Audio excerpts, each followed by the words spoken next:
So this truck's been at the Ford dealership 3 times already for this knock, this lower end knock. They say they can't hear it, they can't find it. They have told me the first time it was fuel injection. Well, that ain't right. Then I took it to a different Ford dealership. They thought it was a idler pulley. They replaced it under warranty. Wasn't right.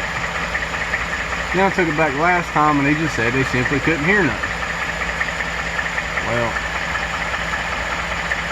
right now, I can definitely hear it.